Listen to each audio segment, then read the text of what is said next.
दोस्तों माजिद मकसूद है। दोस्तों आज हम बात करेंगे ये जो सिंध की जमीन जो है वो हमारे फौजी भाइयों को दी गई है कि वो यहाँ पे कारपेट फार्मिंग करेंगे। अब इस पे थोड़ी सी देखें बात करनी चाहिए क्योंकि हम सिंध के लोग बड़े पीसफुल हैं, हमें लड़ाई शड़ाई तो आती नहीं है। और हमारी तारीख में भी ये लड़ना झगड़ना ये कभी है ही नहीं।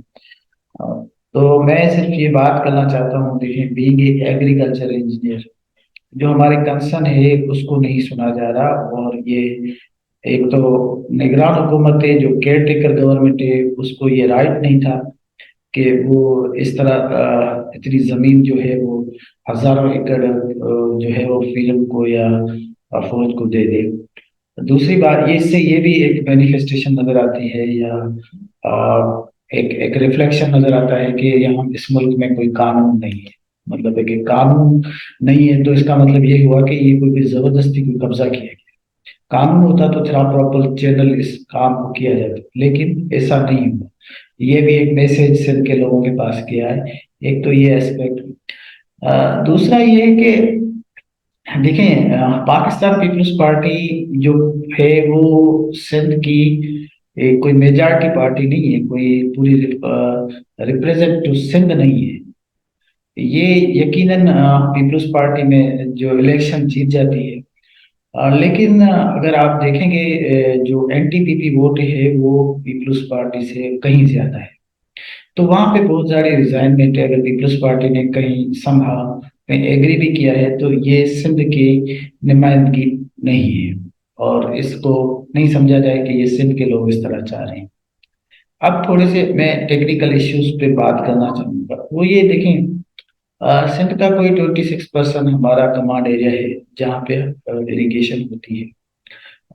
जो पहले हमारे पास पानी आता था, जो हम छोटी छोटी जमीनें जो हमारे पास, किसी के पास 2 एकड़ 4 एकड़ 10 एकड़, उस पे जो पानी आता था वो तकरीबन महीने में 8वें दिन कभी कभार आ जाता था, फिर 15 दिन में बाद आया, अब 20-25 दिन के बाद मुश्किल से आता है। क्योंकि कभी हमें पानी सही जो पंजाब के साथ जितने भी एग्रीमेंट हुए किसी को इम्प्लीमेंट नहीं किया। जो आपके फ्लड केनाल हैं, जिसको अब तो फ्लड केनाल नहीं कहना चाहिए, वो हालांकि फ्लड केनाल थे, चश्मा और झील, लेकिन उनको भी इन्होंने अब पेरिनल जो है वो लिंक कैनाल बना दिए हैं, क्योंकि उनको इनको सिर्फ और सिर्फ फ्लड में ही खोलना था। लेकिन क्या है कि इन्होंने उसको खोल दिया है। वो पूरा साल के साल चलते हैं और पानी वैसे सिंध में बहुत कम है। अब समझ से बाहर है, क्योंकि 91 अकार्ड जो है वो हमें कहता है कि आपको 10 मिलियन एकड़ फीट जो पानी है वो कोटली डाउन स्ट्रीम में पानी आना चाहिए, वो भी नहीं आता। और ये लोग शायद समझते हैं कि ये जो समंदर में पानी जाता है ये जाया होता है, हालांकि ये जाया नहीं होता, ये समंदर को रोकता है। जो सी इंट्रोइन होती है वो इतनी खतरनाक है कि हमारी हजारों एकड़ सिंध की जमीनें जो है ना वो तबाह और बर्बाद हो गई। लेकिन ये समझते हैं कि शायद ये पानी खराब हो रहा है, लेकिन ऐसी कोई कहानी नहीं है। मैंग्रोव से यहाँ पे पूरी एक लाइफ है, वो डेल्टा है जो अगर पानी नहीं गया तो वो तबाह और बर्बाद होगा, बहुत बड़ी तबाही और बर्बादी होगी। लेकिन इसके अलावा भी मैं कुछ बातें करना चाहता हूँ। देखिए सिर्फ बहुत पावर्टी के हवाले से अगर देखा जाए तो यहाँ पे तकरीबन 80% आबादी तो बिलो पावर्टी रहती है। तो जब बिलो पावर्टी रहती है उनका ज्यादातर जो बेस है वो एग्रीकल्चर है, वो या तो हारी है या उसके पास थोड़ी बहुत जमीन है, उससे उसका थोड़ा बहुत गुजारा होता है। अब अगर ये पानी जो हमारे फौजी भाई ले जाएंगे, क्योंकि उनको तो कोई रोकेगा नहीं, वो तो वैसे भी किसी ऑफिशियल्स को फोन करते हैं, वो हाँ हाँ कर देते हैं। कल भी मुझे किसी दोस्त ने बताया कि मेरा कोई छोटा सा काम था और मेरा कोई वो दोस्त था और मैंने उसको फोन किया, 2 मिनट में हो गया। तो इनके काम 2 मिनट में हो जाते हैं। तो इनके पानी तो रुकने नहीं है, इनके पास तो पानी आएगा। ये जो हमारे पास जो गरीबों को मिस्किनों को जो पानी मिलता है वो पानी हो जाएगा बंद, क्योंकि पानी है ही नहीं। मैंने आपसे अर्ज किया कि 8वें 10वें दिन पानी जो आता था वो महीने में सम टाइम आता। तो जो दूसरी जो आबादी है वो सफर करेगी, मतलब कि दूसरी आबादी की जमीन जो है वो आबाद नहीं हो सकेगी। एक बहुत बड़ा इकोनॉमिकल तबाही आएगी जो गरीब गुरबा के लिए है। हाँ यकीनन जो कारपोरेट जो आपका काम है वो तो चलता रहेगा, उसमें तो आप हो सकता है कामयाब भी हो जाए आप। जैसे बहुत सारी चीजें हैं, कोल निकला तब भी थर के लोगों को तो फायदा नहीं हुआ, वो तो चला गया नेशनल ग्रिड में। थर में अभी भी लाइट नहीं है, हालांकि इतनी बिजली थर में पैदा होती है। तो बहरहाल मैं सिर्फ दो तीन बातें करना चाहता हूँ, वो ये है कि देखें, पाकिस्तान की बहुत क्रिटिकल सूरत हाल है। अगर हम दुनिया के अखबार पढ़ते हैं, हमारे मीडिया चाहे उस पर बात न भी करे, लेकिन दुनिया की जो अखबार हैं, दुनिया की जो रिपोर्ट आ रही है, वो पाकिस्तान के लिए कोई अच्छी नहीं है। वो इट्स वेरी क्रिटिकल कंडीशन। और इमरान खान के क्राइसिस के बाद तो ये और ज्यादा एग्रीवेट हुई। तो मैं थोड़ी सी बात करना चाहता हूँ, वो ये कि देखें, केपीके भी केपीके के दो लीडर, उन्होंने इतनी सख्त स्टेटमेंट दी। ये कहा है, एक ने कहा है कि 18th अमेंडमेंट अगर वो उसको छेड़ा गया तो पाकिस्तान नहीं रहेगा, हम जिम्मेवार नहीं होंगे, हम पाकिस्तान को नहीं बचाएंगे और पाकिस्तान नहीं रहेगा। जो महमूद अली खान साहब बात की है, उसके बाद केपीके का एक दूसरा लीडर है, उसका नाम जो है वो अ, पश्तीन है, मंजूर पश्तीन।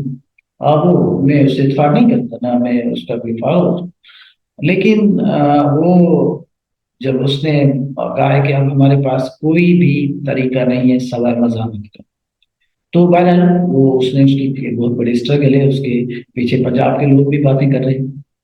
तो बहरहाल अब उसको भी अरेस्ट किया गया है, तो उसके भी एक रिपरकेशन है। बलूचिस्तान में आपके पास पहले इंसर्जेंसी, हालात क्रिटिकल, लोग हमारे मर रहे हैं। आपका जो पूरा वेस्ट बॉर्डर है, वहाँ पे हालात बहुत खराब है।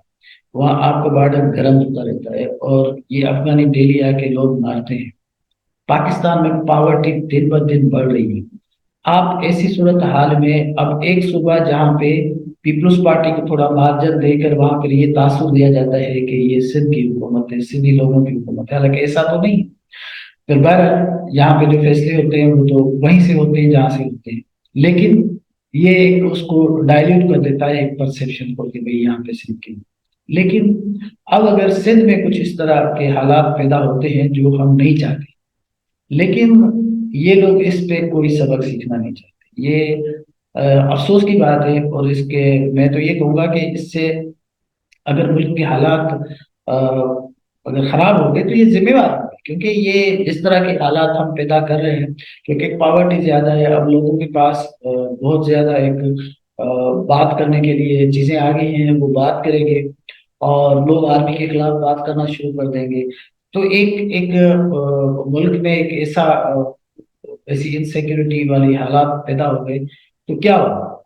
तो इसमें तो कोई शक नहीं है, क्योंकि आपके पास तो एक बंदूक है और आपके पास ताकत है। ताकत को आप कुछ कहीं भी यूटिलाइज कर सकते हैं, जो बलूचिस्तान में मुसलसल किया जा रहा है, और आपने केपीके में भी आप कर रहे हैं, और इसके अलावा आपने आपकी तारीख है कि आपने वहां भी किया है अपना बांग्लादेश में। फिर बहरहाल ये एक बहुत बड़ा एक सीरियस इशू है। अभी तक लोग इस पे कोई ज्यादा लिख नहीं रहे, लेकिन ये मैटर ऑफ कंसर्न है लोगों के पास। जब हम सोसाइटी में मिलते हैं तो लोग इस पे बहुत ज्यादा नाराज हैं कि ये क्या हुआ, ये ऐसे कैसे हो गया। हालांकि पंजाब ने रिफ्यूज किया, बाकी लोगों ने भी इसको रेजिस्ट किया, लेकिन सिंध में जो एक निगरान हुकूमत है उसने ये काम कर दिया। This is very unfortunate.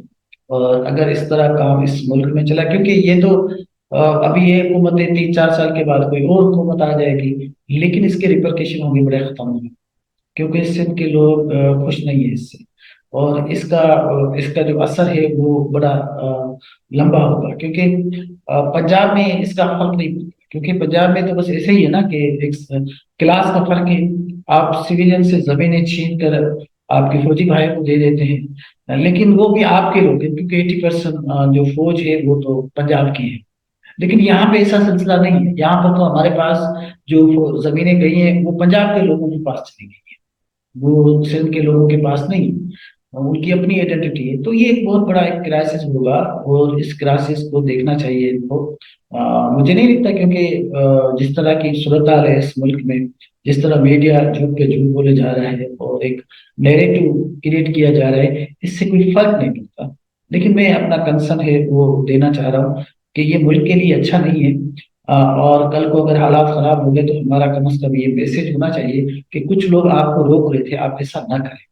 آپ اگر ایسا کرنا بھی ہے تو آپ کو یاد ہوگا کسی دن میں پرویز مشرف کالا باغ ڈیم کی بات کرتا تھا تو اس نے پوری سندھ میں ڈائلاگ کرنا شروع کر دیا تھا، ایک ڈائلاگ اسٹارٹ کیا تھا، اور وہ ڈائلاگ میں اے جی عباسی صاحب بھی ہوا کرتے تھے اور وہ دوسرے لوگ ہوتے تھے۔ تو پرویز مشرف کو محسوس ہوا کہ یہ سندھ کے لوگ اس کو برداشت نہیں کر سکتے کالا باغ ڈیم، تو وہ اپنا جو فیصلہ تھا اس نے واپس کر لیا۔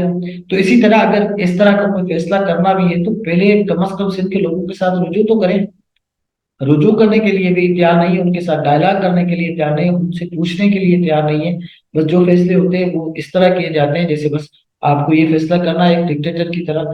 تو یہ جو صوبہ سندھ ہے یہ پاکستان کا ایک کریٹر ہے، یہاں پہ ایک ریزولوشن پاس ہوئی تھی۔ پنجاب میں تو ایک یونینسٹ پارٹی تھی، وہاں تو کوئی پاکستان کی کبھی بات نہیں ہوئی تھی، لیکن اب پاکستان کا ایک ڈومیننٹ رول ہے، جو بڑا وائس ہے اس میں، ظاہر سی بات ہے پنجاب کے لوگ تو بات نہیں کریں گے، کیونکہ پنجاب کا تو فائدہ ہی ہے نا بھائی، ہارے بھی ان کے آئیں گے، لوگ بھی، فارمرس بھی انہیں کے آئیں گے، سب کچھ انہیں کے آئیں گے، ان کو تو فائدہ ہوتا ہے، ان کا انٹلیکچوئل بھی بات نہیں کرے گا۔ اور کبھی انہوں نے بنگلہ دیش کے لیے بھی بات نہیں کی تھی، اور اس کے بعد جب بنگلہ دیش جب ٹوٹ گیا، الگ ہو گیا، تو اب کچھ کچھ لوگ باتیں کرتے ہیں، اس میں کوئی شک نہیں ہے، لیکن پہلے وہ نہیں کرتے تھے۔ اسی طرح تو اب بھی پنجاب کے لوگ بات نہیں کریں گے، لیکن بعد میں اگر کچھ حالات خراب ہوتے ہیں، کچھ حالات تو اتنے اچھے نہیں ہیں اس ملک کے، اور اگر خراب ہوئے تو اس کا ذمہ دار بھی میں ایک تو اسٹیبلشمنٹ کو یقیناً سمجھتا ہوں، اور دوسرا ذمہ دار اس کا جو پنجاب کا جو انٹلیکچوئل اور پنجاب کا انٹیلیجنسیا اور یہ جو لوگ ہیں یہ ذمہ دار ہوں گے جو ابھی خاموش ہیں۔